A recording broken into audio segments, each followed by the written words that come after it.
la demora y un tráfico terrible para llegar a la universidad. El tema que nos toca el día de hoy es sobre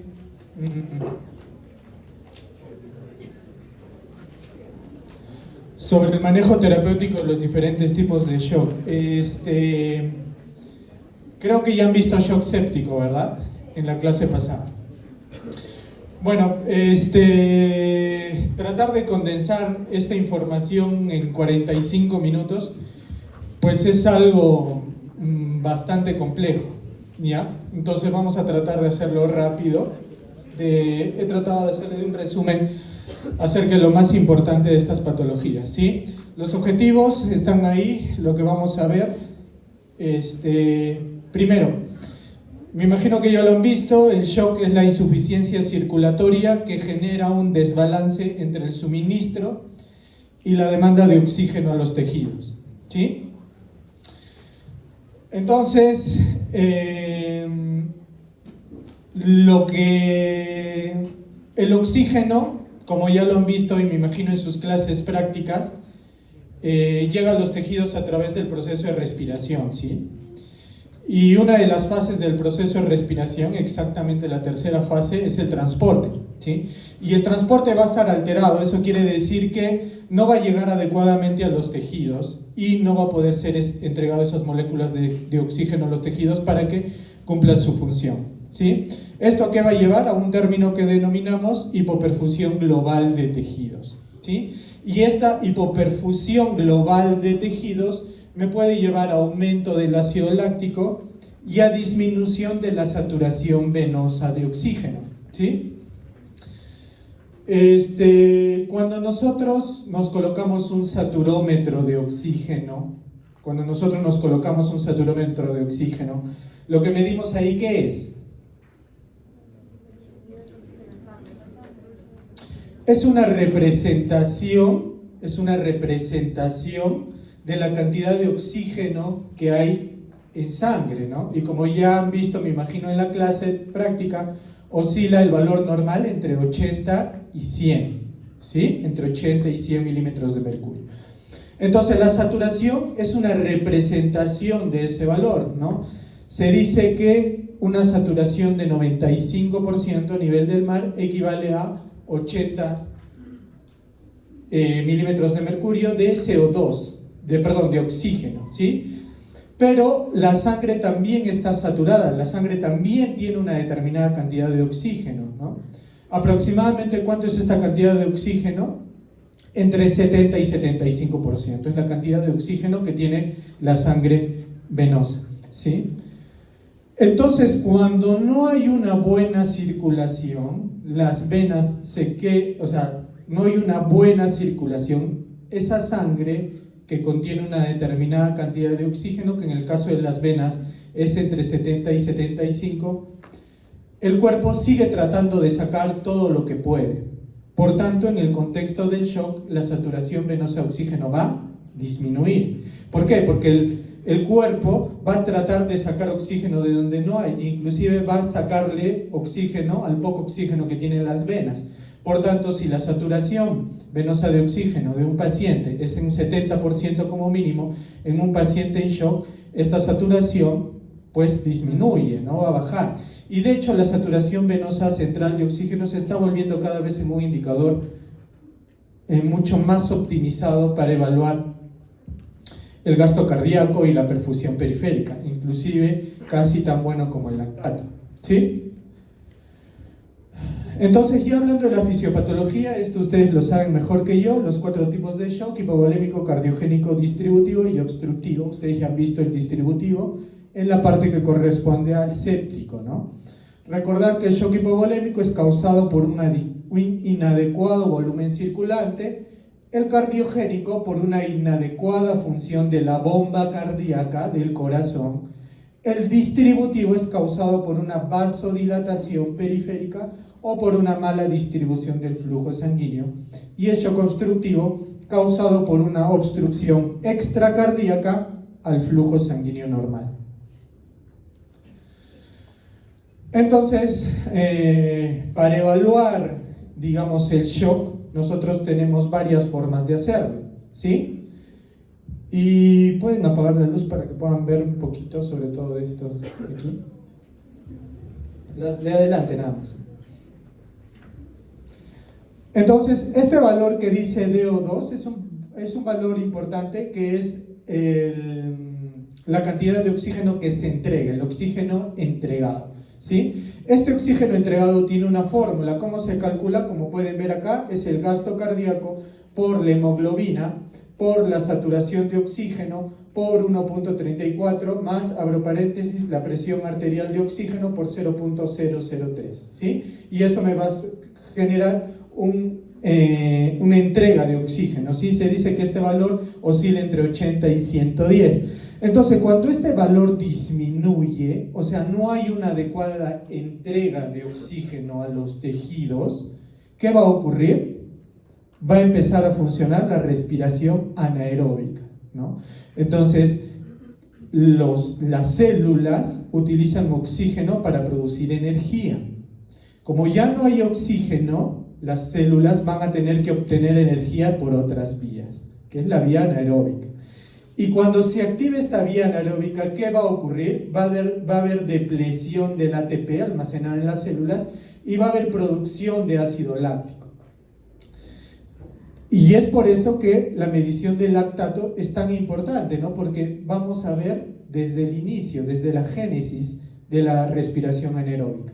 Esta depleción de ATP, ¿qué va a provocar? Disfunción de las bombas iónicas. Esta disfunción de las bombas iónicas a nivel celular va a provocar una disrupción del potencial de membrana, va a hacer que el sodio salga de la célula y el sodio entre a la célula, ¿sí? Si el sodio entra a la célula, ¿qué va a provocar? Edema celular, porque recuerden que el sodio jala agua.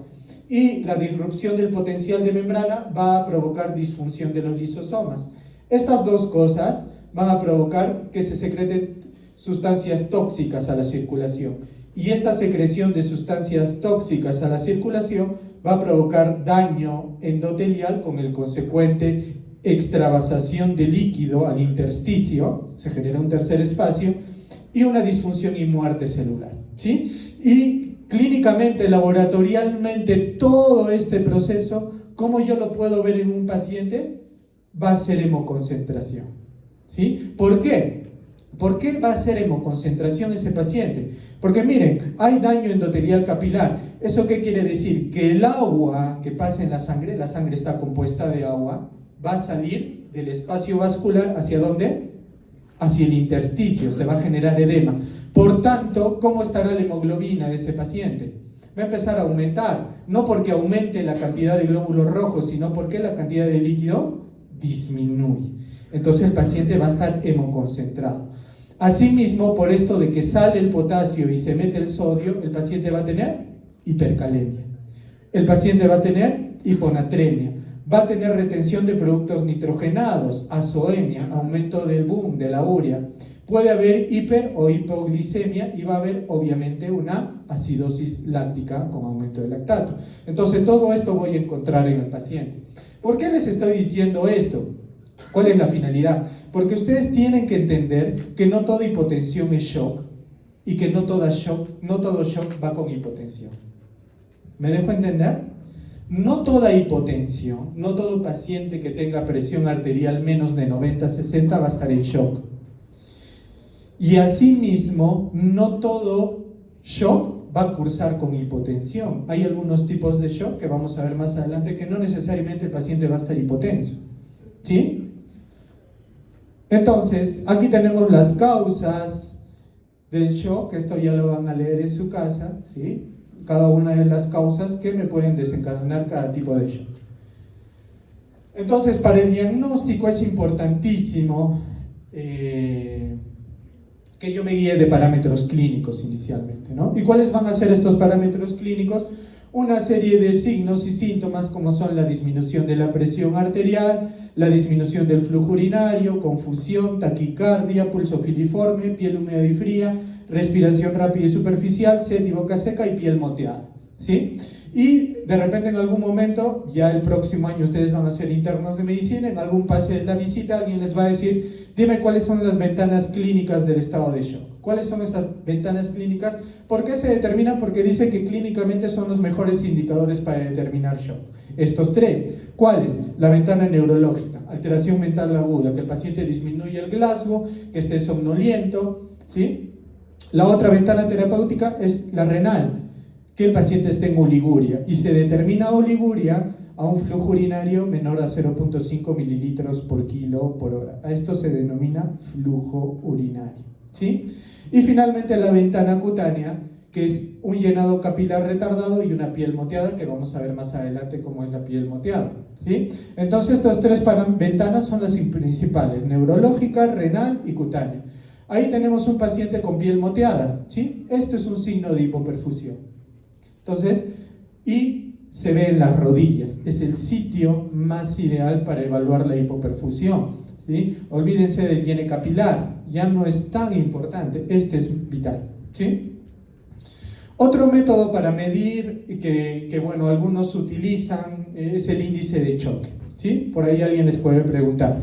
El índice de choque no es nada más que una división de la frecuencia cardíaca entre la presión arterial sistémica, o el índice de choque modificado, que es la frecuencia cardíaca entre la presión arterial media, ¿sí? Entonces, si ustedes dividen esto, lo normal es que les salga entre 0.07. Si les sale más, es shock. Igual aquí, si les sale más de 1.3, es shock. Entonces, de repente por ahí viene una pregunta en el examen, ¿no? Les ponen un paciente que tiene frecuencia cardíaca de 130, presión arterial de 80-50, indique si está en shock de acuerdo al índice de shock. Entonces tienen que hacer la división y ver que sea mayor a 0.7 o 1.3 dependiendo de lo que les soliciten o de la información que les brinden, ¿no?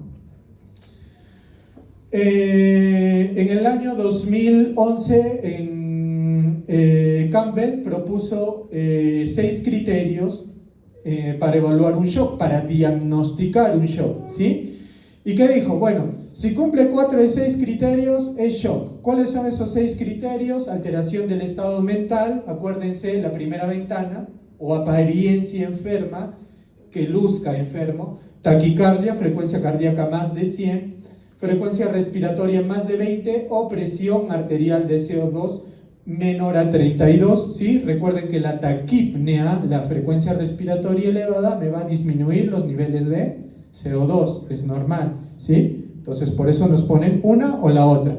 Los valores de lactato mayor de 4, un déficit de bases de menos 4, ¿sí? Y una hipotensión que dure más de 20 minutos. Si tiene 4 de 6, según Campbell, podemos tener ya hecho el diagnóstico de shock, ¿sí? Y miren que si solo cumplo estos 4 criterios, ¿en alguno de ellos está la presión arterial? En ninguno. En buena cuenta, un paciente con presión arterial normal, ¿me puede hacer shock? Sí, perfectamente. ¿Ya? Luego, el manejo inicial, ya vamos a ir a la parte terapéutica, que es lo que nos compete el día de hoy. Para el manejo inicial, primero tenemos que hacer, y este manejo abarca todos los tipos de shock, es el ABCD, ¿no? Que yo garantice una vía aérea permeable, que garantice que el paciente esté respirando, o si no, que yo le hago un apoyo ventilatorio, me asegure de que tenga una circulación adecuada, que el nivel de conciencia, y finalmente que vea si el ambiente es seguro o no para el paciente, ¿sí? Los componentes de reanimación inicial, o conocidos como VIP, fueron un método, digamos, una mnemotecnia muy práctica para decir, todo paciente que me llegue en estado de shock es lo primero que podemos hacer. Se ha mantenido por mucho tiempo. Miren, esto fue publicado en el JAMA en 1969, ¿no? Antes que todos nosotros naciéramos, y sigue en algunos sitios vigentes, ¿sí? ¿En qué consiste? Un soporte ventilatorio adecuado, fluidoterapia de rescate y agentes vasoactivos, ¿sí? Desde el año 69 hasta la actualidad mucho ha cambiado en cuanto al manejo, pero seguimos manteniendo una ventilación, fluidos y vasoactivos, ¿sí? Aunque últimamente vasoactivos se están colocando antes de fluidoterapia de rescate en el caso de shock séptico. Imagino que eso les han explicado en la clase pasada. Entonces, ¿qué metas de tratamiento yo tengo que buscar? O sea, yo tengo que salvar la vida de ese paciente. Ese paciente se me va a morir, ¿sí? ¿Cuáles son las metas de soporte hemodinámico? ¿Qué tengo que lograr yo con ese paciente? Tengo que lograr que su presión arterial media se mantenga entre 65 a 70, ¿sí? Se viene estudiando mucho lo que se denomina hipotensión permisiva.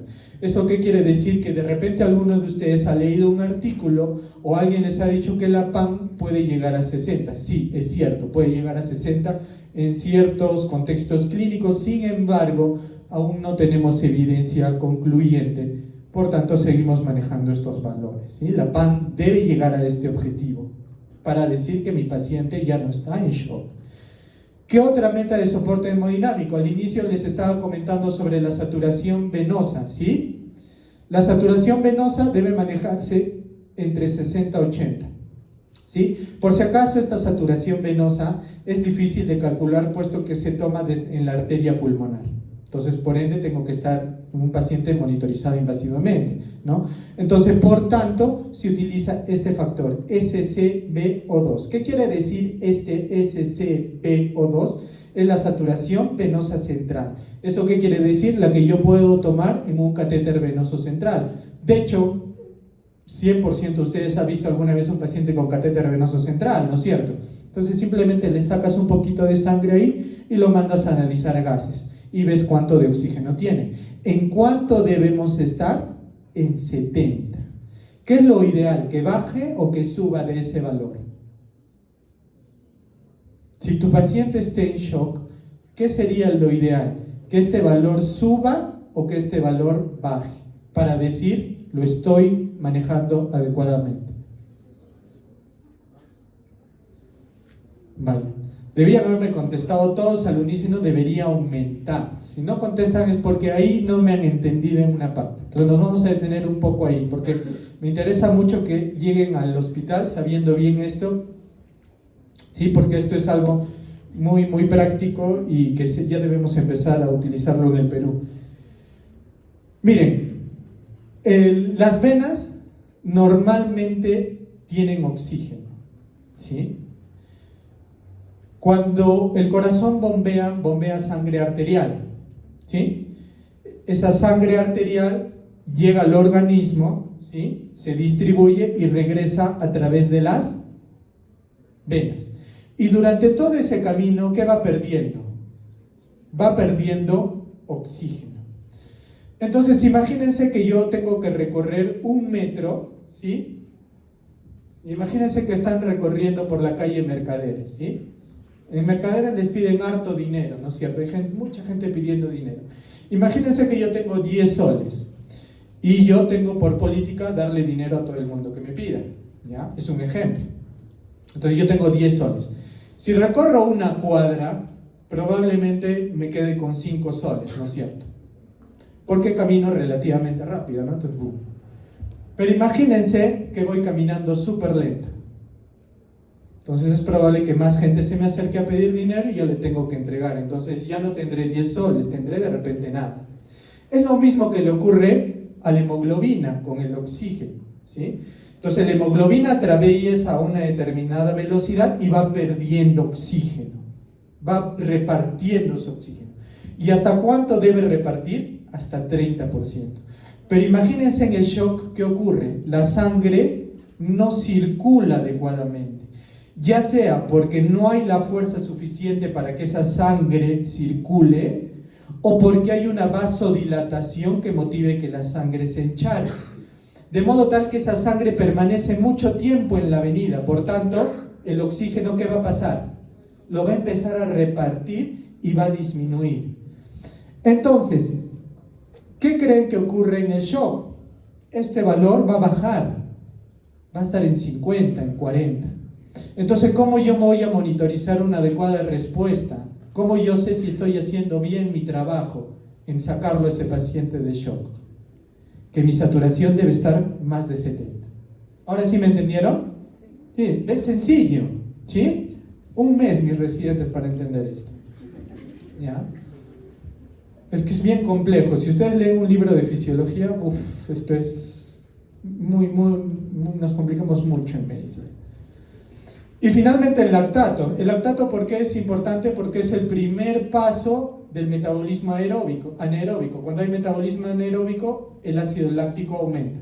Por tanto, si yo estoy manejando bien a mi paciente, tengo que sacarlo del metabolismo anaeróbico. Por tanto, el lactato tiene que disminuir. ¿En cuánto? 20% en 2 horas. Entonces, si les ponen en una pregunta, un paciente en shock, ¿el lactato tiene que subir o baja? En un paciente en shock, ¿el lactato sube o baja? Sube, ¿no es cierto? En un paciente en shock, ¿la saturación venosa central de oxígeno sube o baja? Baja. ¿La presión arterial sube o baja? Baja. Sí. Y si yo quiero corregir, todo lo contrario. Y ya está. Listo.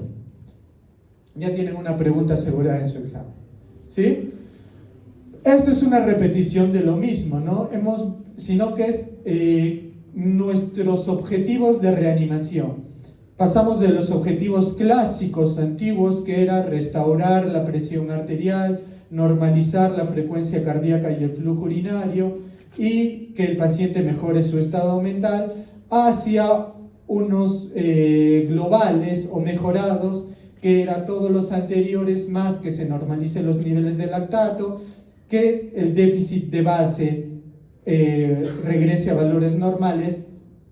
¿Sí? Una consulta, levante la mano, ¿quién no sabe lo que es un déficit de base o no les han explicado qué es un déficit de base? Levante la mano. Ay, caramba, ya. Miren, el déficit de base, por ejemplo, les gusta mucho a los mexicanos para evaluar los trastornos ácido básico. Cuando nosotros hemos hecho la evaluación de los diacidosis metabólica, alcalosis metabólica, han visto seguro las fórmulas, ¿no? La fórmula de Winter, las fórmulas para calcular si el CO2 sube 10, el bicarbonato baja 1, o baja 2, o baja 4, o baja 5, han visto todo eso, ¿no? Ya.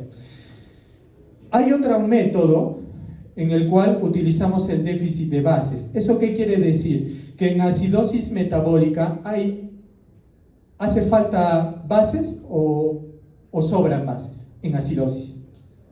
En acidosis, ¿sobran bases o faltan bases?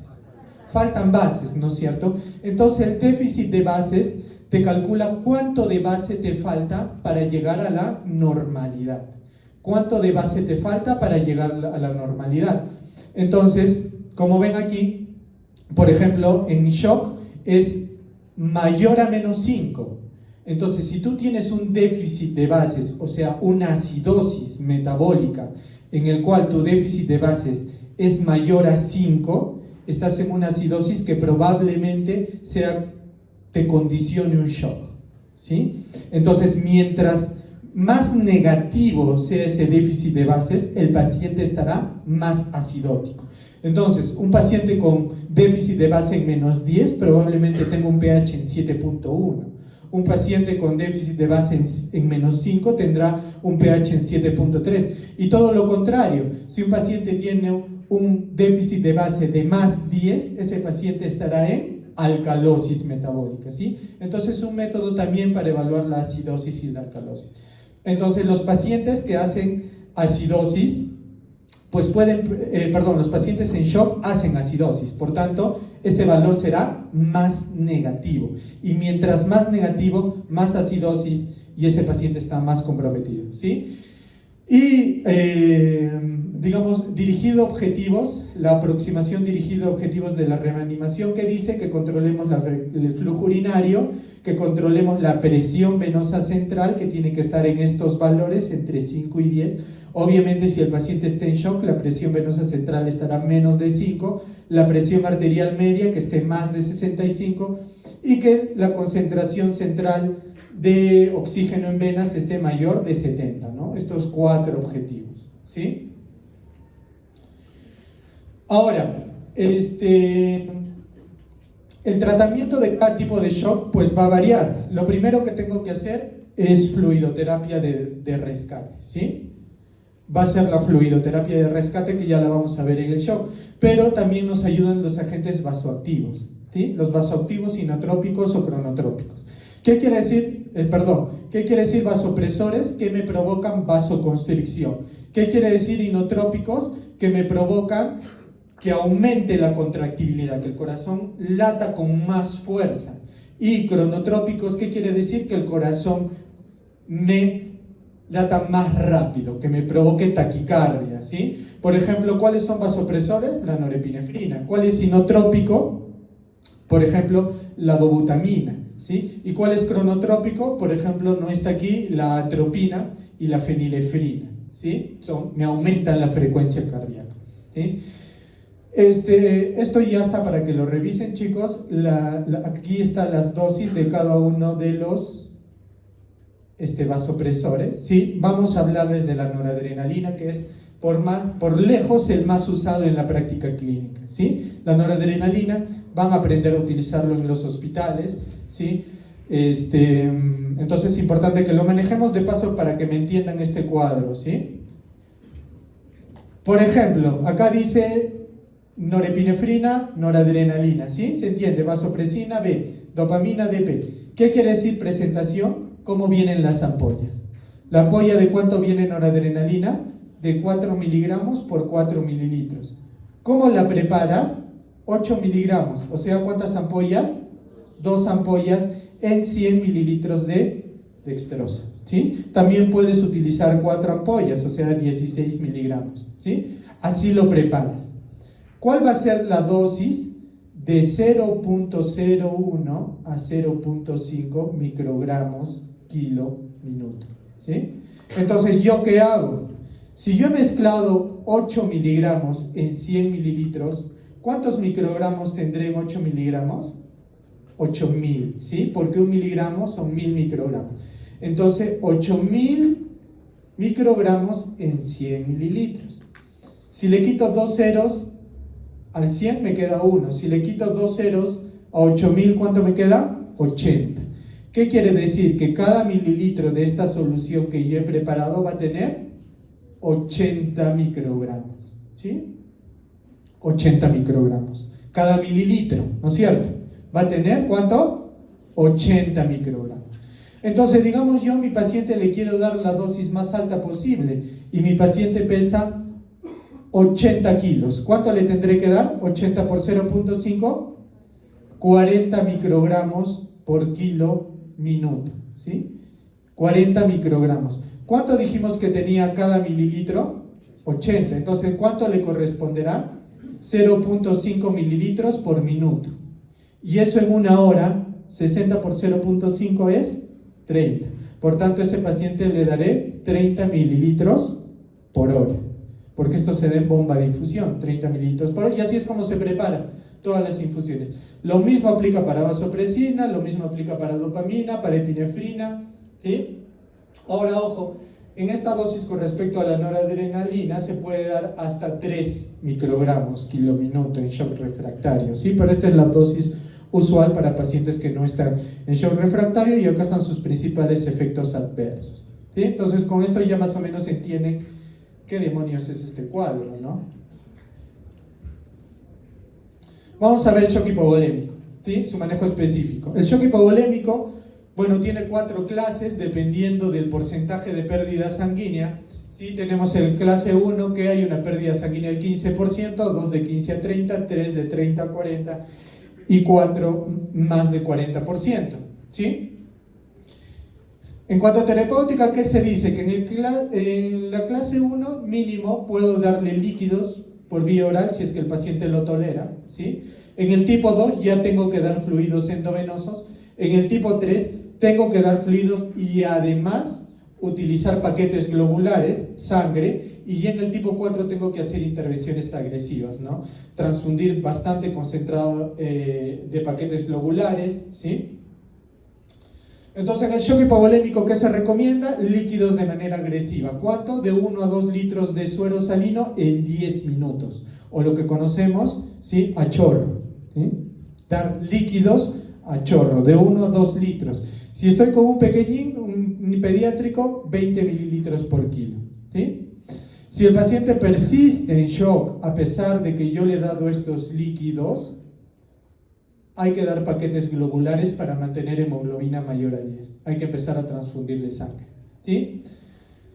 Miren este estudio que fue realizado en el 2011, ¿sí? Se vio que en pacientes de shock hemorrágico motivado por heridas penetrantes a nivel del tórax o abdomen, podíamos manejar una hipotensión permisiva, ¿sí? Con PAMs de 60, lo que les dije, ¿no? Ya no de 65, sino PAM de 60 y PAS de 70 a 90, acá hay un error, ¿sí? De 70 a 90, o sea, presión arterial sistólica entre 70 a 90 se puede manejar. Esto salió publicado en el 2011 y en el 2014 salió otro estudio en Cochrane diciendo que no hay evidencia en contra del uso temprano de altos volúmenes en shock hemorrágico, ¿sí? O sea, que se podía dar alto líquido. Y los vasopresores, si es que no mejora con fluidos. Si a pesar de que le doy líquido y a pesar de que le paso sangre, la presión no suba, yo puedo utilizar vasopresores. No hay evidencia a favor de alguno, sin embargo el más usado es noradrenalina en estos contextos, ¿sí? De shock hipovolémico. En cuanto al shock cardiogénico, el shock cardiogénico tiene diversas causas, sobre todo daño en el músculo cardíaco e infarto, que puede ser provocado por disritmias, cardiomiopatías, miocarditis, insuficiencia cardíaca congestiva y problemas valvulares, ¿sí? El tratamiento básicamente va a depender de la causa, ¿no? Si es un infarto, tengo que darle el tratamiento para el infarto. Si es una miocarditis, tengo que tratar esa miocarditis, ¿sí? Pero en general, ¿qué se recomienda? Podríamos utilizar beta bloqueadores, ¿para qué? Para reducir la demanda de oxígeno miocárdica. ¿Y cómo reducimos la demanda de oxígeno miocárdica? Reduciendo la frecuencia cardíaca. ¿Quién reduce la frecuencia cardíaca? Los beta bloqueadores, ¿sí? Por esa razón se recomiendan los beta bloqueadores.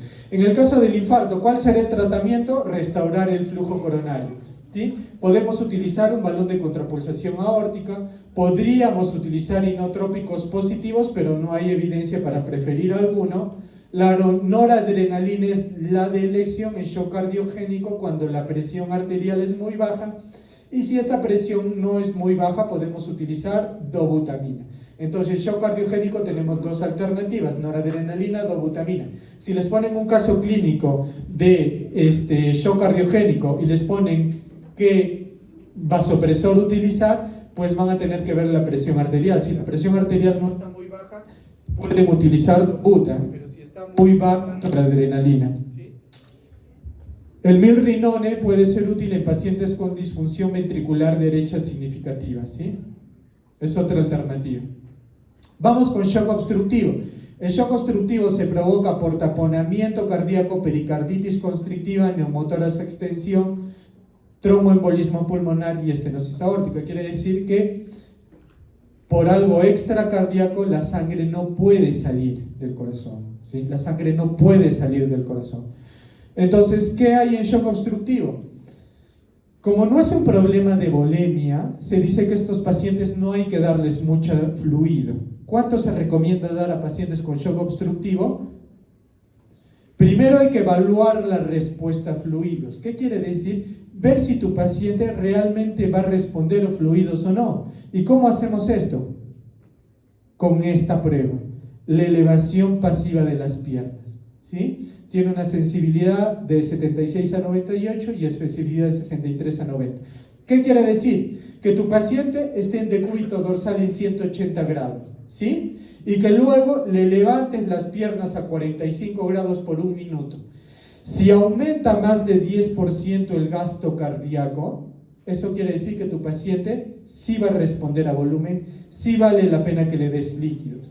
Pero si no aumenta 10%, si no aumenta 9, 8, 7, ¿eso qué quiere decir? Que tu paciente no va a responder a volumen, por gusto le metes líquidos, pasa de frente a vasopresores, ¿sí? No le des líquidos, no pierdas tiempo. Entonces, ¿qué dice? En shock obstructivo, si tú no puedes evaluar la respuesta a fluidos o tu respuesta a fluidos es negativa, solo dale de 100 a 200 mililitros, poquito, de 100 a 200, nada más.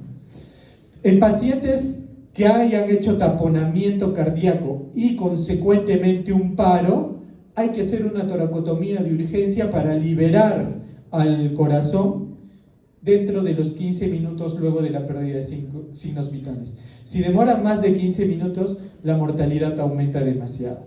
¿sí? En recién nacidos con coartación aórtica o arco aórtico, debe evitarse el cierre del ductus arterioso, porque si se cierra, ese paciente va a ser un shock obstructivo. ¿Qué se da? Prostaglandina E1 en infusión continua para evitar este cierre, ¿sí? Porque si no, yo voy a provocar un shock. La guía de la Sociedad Europea de Cardiología sugiere noradrenalina por encima de todos como el vasopresor en el caso de tromboembolismo pulmonar, ¿sí? Y de acuerdo a los estudios, la vasopresina, al no aumentar la resistencia pulmonar, podría ser de utilidad. Ojo, la vasopresina. Y en caso de ser necesaria ventilación mecánica en el contexto de un shock obstructivo, hay que utilizar volúmenes bajos y hay que utilizar PIP bajos, ¿sí? En cuanto al shock distributivo, ya vieron séptico. En el anafiláctico hay un aumento de la permeabilidad capilar por la histamina. En el neurogénico, al haber pérdida del tono simpático, hay vasodilatación periférica y la sangre se queda encharcada en la parte periférica, y también hay un shock endocrino debido a hipotiroidismo, tirotoxicosis, insuficiencia adrenal e insuficiencia adrenal relativa. En cuanto a las reacciones anafilácticas, el shock anafiláctico, ¿qué tenemos que hacer? Vía aérea, porque puede que se cierre la glotis, dar oxígeno a alto flujo, de preferencia máscara Venturi, dar fluidoterapia de rescate, ¿sí? Clorfenamina, hidrocortisona y lo principal, adrenalina, ¿sí? ¿Cómo damos la adrenalina? 500 microgramos o lo que es igual a 0.5 mililitros, ¿sí? En niños, vamos a dar pequeños, menores de 6 años, damos de 150 y de 6 a 12, 300 miligramos de adrenalina, ¿sí? De vía intramuscular, porque no hay mucha experiencia con adrenalina endovenosa. Sí se puede dar, pero no tenemos mucha experiencia de su uso, entonces mejor es darlo intramuscular. Hay que dar fluidos, como les dije. ¿Cuánto de fluido damos? Entre 500 a 1000, ¿sí? Entre medio litro a 1 litro. Y en niños, 20 mililitros por kilo. Clorfenamina, ¿qué dosis en adulto? 10 miligramos. ¿De cuánto viene la ampolla, doctor? 10 miligramos. Hidrocortisona, 200 miligramos. ¿De cuánto viene la ampolla? Hay ampollas de 100 y ampollas de 200, ¿sí? Las genéricas vienen de 100, por tanto le daré 2 ampollas al paciente. Entonces no se olviden, shock anafiláctico, adrenalina, fluidos, clorfenamina e hidrocortisona, ¿sí? En el shock neurogénico se puede utilizar dopamina o en combinación con otros inotrópicos. ¿Por qué? Porque en el shock neurogénico, a diferencia de los otros tipos de shock, hay bradicardia, ¿sí? Hay bradicardia, es una característica típica del shock neurogénico, ¿sí? Hay hipotensión con bradicardia. Generalmente este tipo de shock se produce por lesiones en la médula, generalmente por encima de la vértebra torácica 6, ¿sí? De D6 para arriba es donde se produce esa lesión. Se puede utilizar fenilefrina como terapia de primera línea. ¿Para qué? Para hacer que el corazón lata más rápido, ¿sí? Es un cronotrópico. O en pacientes que no responden a dopamina, y también se puede utilizar en lugar de fenilefrina, en nuestro medio utilizamos más atropina porque no tenemos muy disponible la fenilefrina en ampollas, ¿sí? Y finalmente eso es todo. Si es que hubiera alguna pregunta. Doctor, usted cuando explicó lo de las piernas dice que tiene que subir el gasto cardíaco, pero 10%, sí. pero el gasto cardíaco, ¿cómo lo medimos? Ya, ese es el problema. Tienes que estar monitorizado con ese paciente, con línea arterial. Si hay que colocarse, el paciente tiene que estar en UCI. En un paciente que no esté en UCI, no es de mucha utilidad porque no tenemos para mí el gasto cardíaco. Recuerda que el gasto cardíaco lo evaluamos con la frecuencia cardíaca por el volumen sistólico de eyección, y es difícil calcular el volumen sistólico de eyección sin monitoreo invasivo.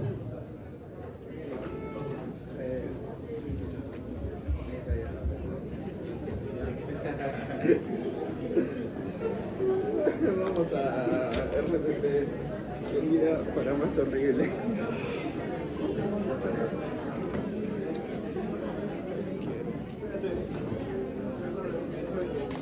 ¿Vamos? ¿Vas a ver?